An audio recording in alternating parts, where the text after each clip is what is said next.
Hello beautiful soul! Welcome back to my channel. This is my channel. I'm from Japan, Kabayan, Pisces. This reading is for you. Tingnan natin na yung November 2025. Maraming salamat muna sa mga subscriber, new subscriber, cross-watcher, at sa mga bagong pasok dyan.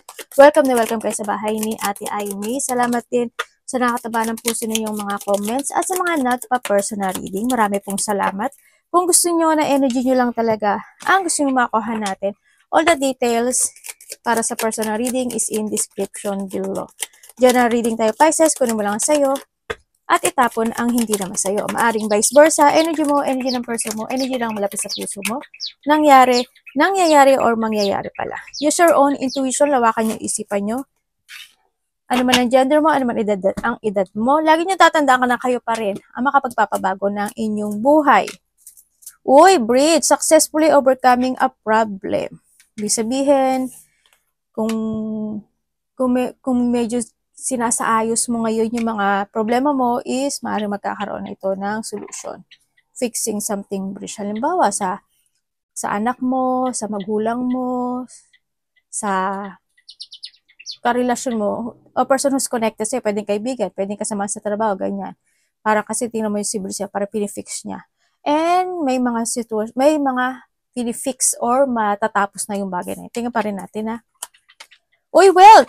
Baka ito is related sa yung wealth. Ibig sabihin, kung medyo hindi naging maganda yung wealth mo sa mga nakaraang buwan, this time is unti-unti na siyang magkakaroon talaga ng blessing is coming, no? Ang nakikita ko sa'yo, congrats, success assured with good plan and hard work. Because of your hard work, kasi golden egg yan, because of your hard work sa mga bagay-bagay, kung sa relasyon man yan, sa pera man yan, sa trabaho man yan, kung saan man yan, it will be success. And syempre, kailangan mo ngayon magplano, no? Make a plan and give an hard work at makukuha mo yung successful na yon. Tingnan pa rin natin. Naku po, ito na si Two Faces friend. Mag-ingat ka. When it comes sa friend, hindi lang dahil yan sa friend, as in a friend. Pwede yan sa kapatid mo, sa magulang mo, sa kaibigan mo, sa anak mo, pwede yan. Kasi connected din naman yan eh. Siyempre, yung kapatid mo, pwede mo rin maging friend yun, di ba? O magulang mo, pwede mo rin maging friend. Ibig sabihin, may tao na pwedeng ikaw to, di ba? Kumbaga hindi yung, pagdating siguro sa'yo, halimbawa, pagdating sa'yo, may mga, siyempre, lahat naman tayo hindi natin pinapakita yung totally tayo. Siyempre, may mga privacy pa rin naman tayo na hindi natin pwedeng sabihin sa iba, di ba? Maring ikaw, sa part mo, is may mga, by November, siguro may mga, kahit naiinis ka na, ipapakita mo pa rin yung pakikitungo mo doon sa kasama mo sa trabaho, sa karelasyon mo, o kung sino man yung connected mo. Or, maybe, magiging moody ka, or sala sa init, sala sa lamig, ganyan. Or sa iba sa inyo is, may mga tao sa paligid nyo, lalo na sa workplace nyo, o pwedeng sa pamilya, ganyan, na may mga tao na double faces, poker face. Oy, February, naku, February, ano mo to, diba? Birthday mo. Yan. You have the 2 days, 2 hours, kahit 2 minutes pa yan, 2 hours, 2 days, 2 weeks, 2 months. Kung ngayon is October, November, December, pwedeng ganun. Or by the February or last February, may mga unexpected. Ito, no? May mga unexpected. Weeks ba yan? Ay, weeks, di sa ano na, isang linggo na to. Weeks man yan or by December, kung ano man yan. Weeks, months, or days, or minutes, hours. Unexpected, a blow of emotions happen. Pwedeng magkaroon ka ng conflict, hindi pagkakaintindihan, malaki o maliit na away yan. May mga disappointment situation, pwedeng ganon sa iba, sa taong connected sa iyo. Pwedeng sa friend, pwedeng sa anak, pwedeng with someone, karelasyon, pwedeng gano'n, kasama sa trabaho, pwedeng ganyan. May mga disappointment, unexpected low emotion, maybe sa iba sa inyo is there's a storm, ganyan, o kaya nandito si fixing, na maaring may mga finifix kayo ngayon, alam ko na siray bahay mo, o kaya may related sa bahay, territorial, baka something need to fix, may mga problema, o kaya problema sa pera, pwedeng ganyan, na kailangang ayusin, isaayos, no? May mga ganong sitwasyon. Kung saan aspeto ng buhay mo yan. And also, handito rin nakakaramdam ka dito na depression. Yan, may mga depression situation, feel empty, feeling, there's a heartache, ganyan. Or hindi yung feeling hopeless. May mga ganong sitwasyon. Iba dito, trauma, no? Sa iba, tingnan natin isa. Ayan, opportunity and windfall. Sa iba sa inyo, dahil nahandito si Kat at si February, sa iba sa inyo is parating sa inyo pagsasamahin ko to ha, kasi magaganda siya. Darating sa inyo ang hindi inaasahan na isang sitwasyon na blessing na darating sa inyo. Pwedeng opportunity ito, pwedeng pag-angat ng kaperahan, pwedeng wealth, kasaganaan, kasi magaganda siya. No? Siyempre, nahandun yung situation na if you plan and give on hard work, may darating na kasaganaan sa buhay mo. Sa iba naman sa inyo, sa negative side is may tao or mga tao, pwedeng kasama sa trabaho, or sino man siya, kapatid, anak, magulang, ganyan, na iba yung pag nakaharap ka, mabait siya, or okay yung pakikitungo niya sa'yo. Pero kapag nakatalikod ka na, kung ano na yung sinasabi, sa yung mga dam-bam-bam-bam, alam mo ba yan, si Pisces, ganyan-ganyan, ako. Or maybe ikaw ito, ha? Pagtabihin natin to kasi hindi maganda. Tingnan natin energy mo. May mga lungkot ka mararamdaman daw dito sa side na to. Pero ang daming blessing mo kasi nandito rin si Pato. Money is waiting for you to find it. Ibig sabihin, plan and hard work and it will wait. Mag-wait sa'yo si Iba to, opportunity to. Andito rin si Ring. Ibig sabihin is either to a business or to a romance or commitment with someone. Kapatid, anak, magulang, karelasyon, kaibigan, kasama sa trabaho. Yan yung commitment na yan, Ibig sabihin, magkakaroon ng mga pangako o may pangako, ganyan. Or handito yung you commit yourself more onto your work, ganyan. Or handito yung situation na pwedeng sa iba sa inyo is business. Kung pagsasamahin ko to is maaring you're thinking about something business o pagkakaperahan na maaring yun is naghihintay sa'yo, no? Na you need to commit dun sa bagay na yun. Pero ang sabi dito, bibigyan ka daw niya ng sign. You will be shown the way. Magtingin ka tuloy. Mag-ano ka sa mga sa mga repeating numbers, sa song, sa panaginip, yan. Bibigyan ka niya ng sign. In a bad man yan or in a good. Energy ni Pisces. November. Ayan. Ooh. You're the king. Energy po niya. O, diba? 4 wands. Wow! Ang ganda. Aba, mukhang pabor sa'yo this month. Magiging pabor sa'yo si universe. As in. Magiging maganda talaga. Dito pa lang lumabas na eh. Okay, energy mo. Ang energy mo this November is ang ganda kasi it's more on success, it's more on strong, and magkakaroon sa'yo na level up, ganyan, pagdating sa pera. Yan, may mga bagong project, creation, action. Ito na yung may mga high determination or yung mga malaking pagpapasya sa buhay. Andito na rin yung, iba sa inyo, night shift kayo? No? Or andin yung sitwasyon na excited. May mga excitement situation pagdating sa November. Yan. Maaaring andin na yung excited ka sa mga oportunidad na darating sa'yo, sa mga blessing na darating sa'yo, sa pagbabago ng cycle ng buhay mo, andun na yung excitement mo sa nakikita ko sa'yo. May mga success situation, pagbabalik ng tapang mo, pagbabalik ng self-confidence mo, no? Handito ka na sa sitwasyon mo. May mga new idea rin ako nakikita sa'yo. Siyempre, handun yung parang nakakalaya ka sa isang sitwasyon na hindi naging maganda in the past. Yun ang nakikita ko sa'yo dito. The new beginning and a new cycle and a new directions in life coming sa'yo. Ang ganda naman ng ano mo. Inggit na naman si ate. Oo. Inggitera tanong si ate eh. Tingnan natin ang parating sa'yo. Ang ganda ng ano mo oh. Magbabago buhay mo. Good luck and good karma is coming.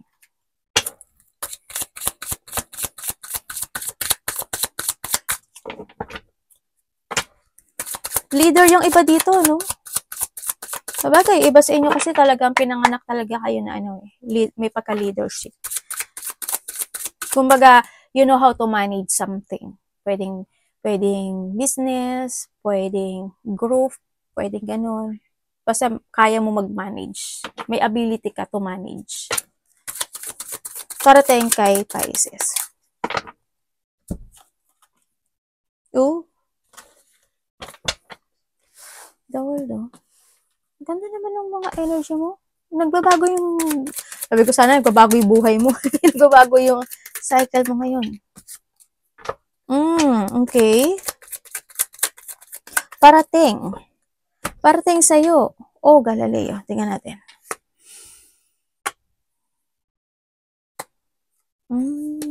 Okay. Universe, explain mo sa akin to.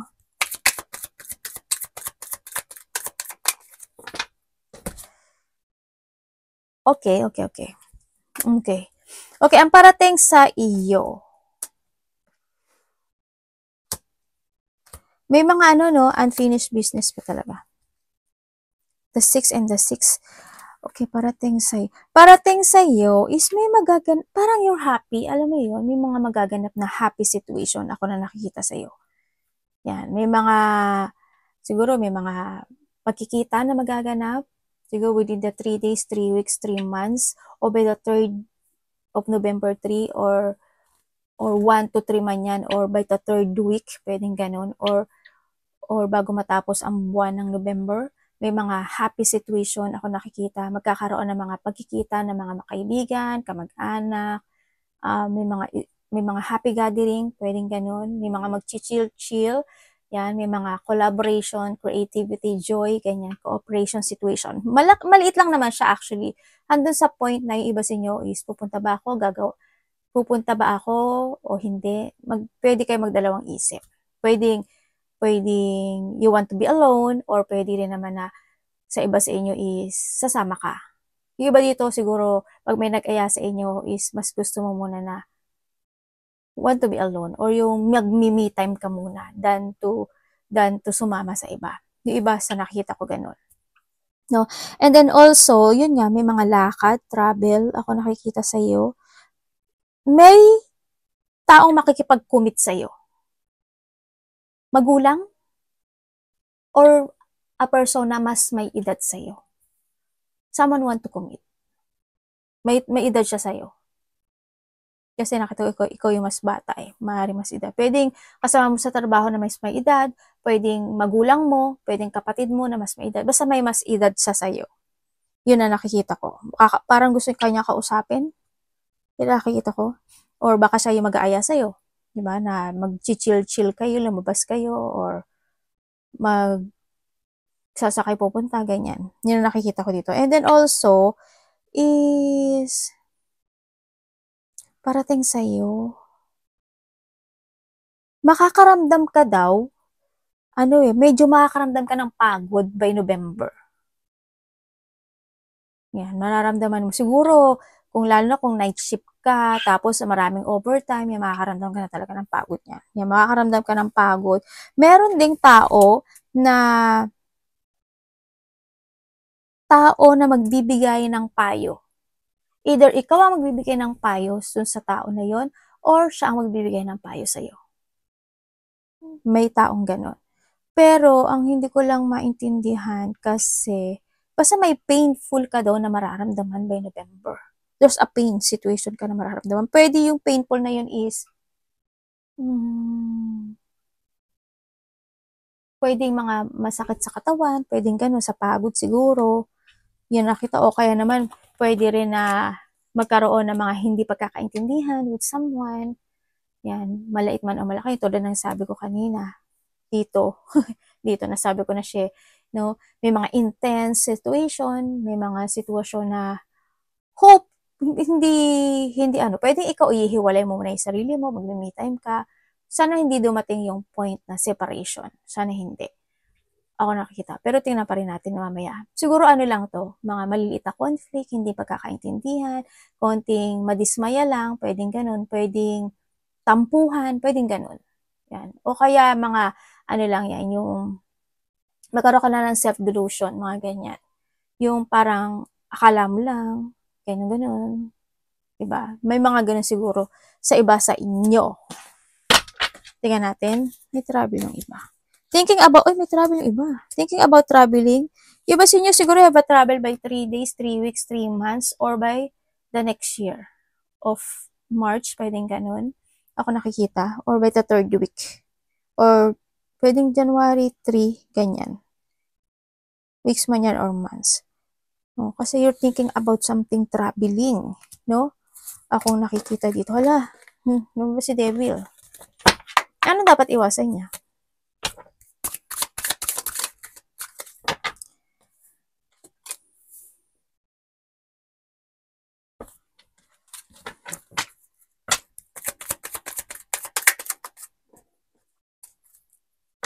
Yung iba dito mahilig no? Mahilig kayo magmuni-muni, o kaya yung, mahilig kayong mag-isa. Ganyan. Okay, ang dapat mong iwasan, syempre, ma-imbalance ka. Yung chaos, iwasan mo. Iwasan mo yung mag-overthinking, iwasan mo yung parang walang nakakaintindi sa'yo, yung sitwasyon na akala mo nag-iisa ka, parang hindi ka binibigyan ng importansya, o kaya naman lalo na pag nagkaroon ng katampuhan, di ba? Yung mga ganun sitwasyon ka mafe-feel Yan. Yung wag mong, iwasan mo yung maging ganun. No, iwasan mo kasi hindi naman talaga. Siyempre, iwasan mo yung mag-for of management ka sa lahat ng aspeto ng buhay mo. Yung hindi ka maging stable and not thinking about future. Iwasan mo syempre, isa rin yun, kasi andito si Hermit, tsaka si Ten. Ibig sabihin, iwasan mo rin yung mangdikta ng tao. Or maybe, vice versa, yung mga taong mahilig magdikta. Yan, umiwas ka na lang doon. Kumbaga, bago ka magdikta ng isang situation or magsalita ng hindi maganda or yung mga taong gano'n ng pag-isipan mo muna maigi. Tama ba or hindi? Ano yung the fact ng situation, 'di ba? Bago mag-react. Yan, medyo mag-ingat sa mga salita, mag-ingat sa mga bibigkasin, sa mga desisyon. Yan, iwasan mo. Mag-ingat na lang, mag-ingat, no? Ganyan. Pag-isipan mo na maigi. And then also, iwasan mo, yun nga, ma-imbalance situation ka in life. Yan. Yung tampo-tampo, iwas, iwas din pag may time, no? Tingnan natin ang love. Love is sa lahat, kapatid, anak, magulang, karelasyon, kaibigan, pamilya, pwede rin. Love ni Pisces by sa October, November po. Love niya po sa November. Ganda. Bakit? Ay, dito tayo. Love. Ten of Cups. Sa iba sa inyo, family to. Sa family related. Universe, tapos na to.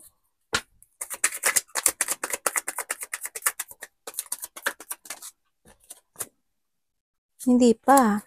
Hindi pa daw. Hindi pa pala iba.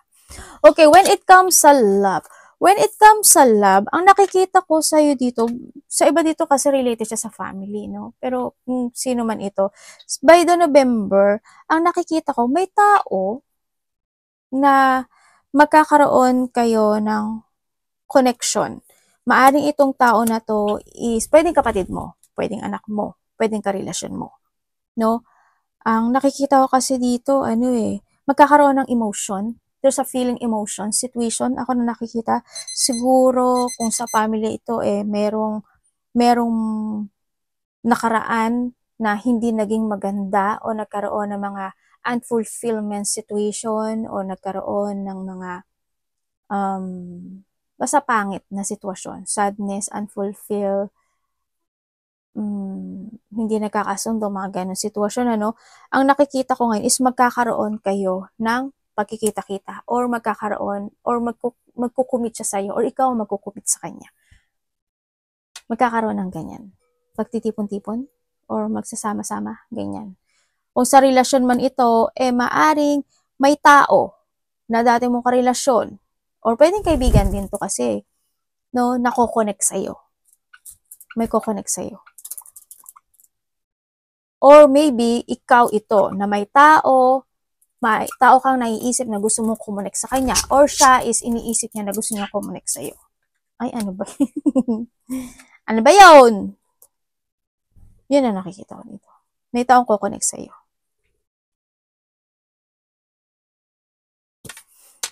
Kung kayo is magkarelasyon, ganun din sa magkarelasyon.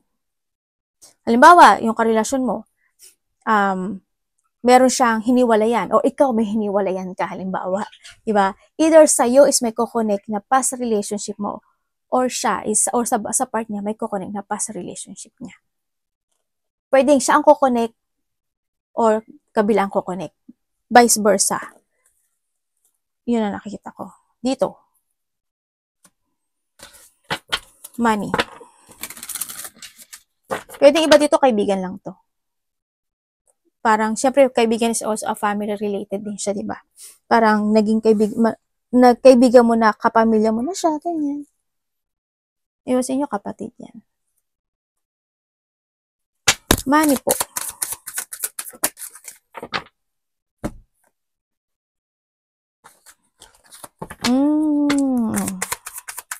Ito na. When it comes sa money, may devil. May devil. Universe, bakit? Tapos na itong mga to.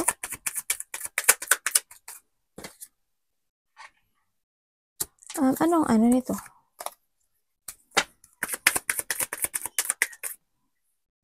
Oh, wow. Okay. Okay, when it comes sa money mo matatapos na yung mga hirap mo sa money mo. Ibig sabihin, may mga mariresolbahan when it comes sa money mo. No? It's more on stable. Ang nakikita ko sa'yo, may mga achievement situation pagdating sa pera, dito pa lang naman, di ba? Pero may sinasabi kasi siya dito na may mga part ng November na pwede kang ma-imbalance. Pwede kang pwede may ilalabas ka daw na pera. Yun ang nakikita ko. Siguro bukod pa to sa either bukod pa to sa mga ginagastos mo. Pwedeng because of the responsibility, pwedeng meron kang pinangakuan or meron kang isang responsibilidad na kailangan mo magbigay. Yun, may ilalabas ka raw na pera sa November. Yun ang nakikita ko dito. Baka meron kang baka meron kang pinangakuan or meron kang pagbibigyan. Ganyan ang nakikita ko sa dito. Pero pagdating sa'yo, you will become stable when it comes sa money mo kasi responsable ka naman actually dito. Siguro handun lang din yung mga point na kapag may mga gusto mong bilhin talaga, bibili mo talaga. Yun ang nakikita ko sa dito. Pero there's a victory. There's a victory and success happen into your life. Alam mo ba na may mga tao or may tao dito na lulukuhin ka? There's a cheating situation. Pwedeng dadayain ka niya sa pera or may tao dito na magiging konting makasarili pagdating sa pera or magiging choto tuloy. Makasarili or sakim, pwedeng ganun, no?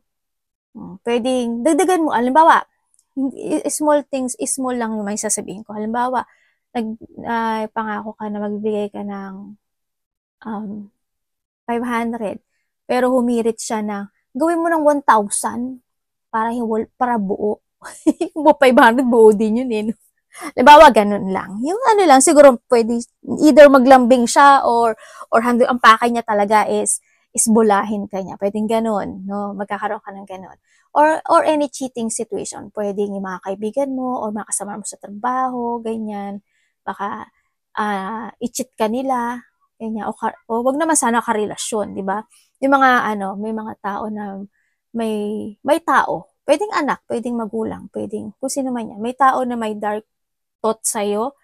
And so also may chismis, no? Mukhang pag-uusapan ka. Pag-uusapan ka nila. May taong chismis. May konting frustration. Siguro sa trabaho mo kasi sa dami na nakaaklang sa'yo, di ba? Is maaaring nandun yung point na magkakaroon ka ng frustration. May konting pag-isolate. Siguro mag-isolate ka. Kung baga syempre sa pagod mo wala kayong itong mga kasamahan ko, mga ganyan-ganyan. Parang ako lang palagi gumagawa dito. Pwedeng ganun. Pwedeng sa mga kapatid, pwedeng ganun. Or any connection mo sa buhay. Advice. Pwedeng sa boss mo, diba? Kumbaga o sa company mo, ang dami mo nang ginawa, pagod na pagod ka na, pero yung sahod mo ano lang sila, yun? Ganun lang sila lang ganun. Diba? Kumbaga, mas malaki pa yung napupunta sa kanila. Kumbaga, sa'yo is almost 30% or wala pang 30%, tapos lahat sa kanila na yung the rest, diba? Anak, baba mo na. Paano mag-aano si mami? Hindi Mateo. Advice.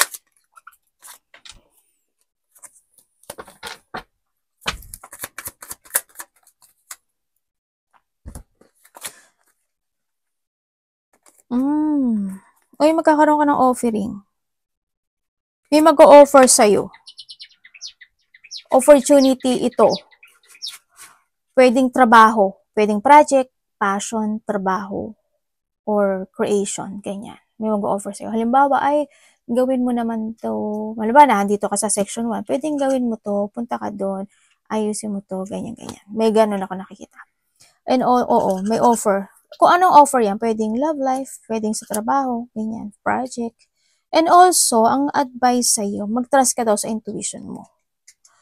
No, huwag kang malo-loss of thought, syempre. May mga sitwasyon na you need to be responsible. Responsable ka naman talaga kahit anong gawin ko. Syempre, may mga bagay daw na kailangan mo mag-focus. May mga sitwasyon daw na kailangan mong i-develop, kailangan mong masterin. Kaya, ang nakita ko sa'yo by this November, grabe, mukhang ikaw magiging busy or marami ka nang gagawin pagdating sa trabaho at magkakaroon ka ng dissatisfaction. Yan, makakaramdam ka ng pag-boring or you feeling stuck, no, in a situation by the November. Kaya sabi dito, basta do your best and gawin mo yung trabaho mo, gawin mo yung work mo sa trabaho man yan, sa relasyon man yan, sa family man yan. Yan ang sinasabi, mag-responsable ka at syempre, you need to be aware. Moving forward, take action and kailangan mo ng lakas ng loob at motivations in life. Huwag kang daw mawawala ng pag-asa. And syempre, you need to speak out, no? May mga part din na kailangan mo rin magsalita, magbigay ng opinion. Ganyan. Tsaka, minsan, magtulog-tulog ka rin pag konti yung tulog mo at hindi ka nakakatulog. Bumawi ka by the next day, no? Kasi iba sa inyo is maaring kulang sa tulog o pagising-gising kayo sa gabi. Yan, may mga inaalala siguro kayo. Baka may insomnia rin yung iba, no? Baka may insomnia yung iba o kaya may mga panaginip na may mga instant situation na mangyayari sa iyo. Makaka-receive ka daw ng may hingi ng tulong, may taong kakausapin ka. Either related siya sa money or related siya sa tulong. Or pwede rin na makaka-receive ka ng gift or ikaw ang bibigyan ng gift. Parang ganun ang nakita ko. Pero maraming tao kasi ako nakikita. Hindi ko alam why, pero maraming tao. Baka magkakaroon kayo ng pagtutulungan. Sa iba, hindi kayo pare-pareho.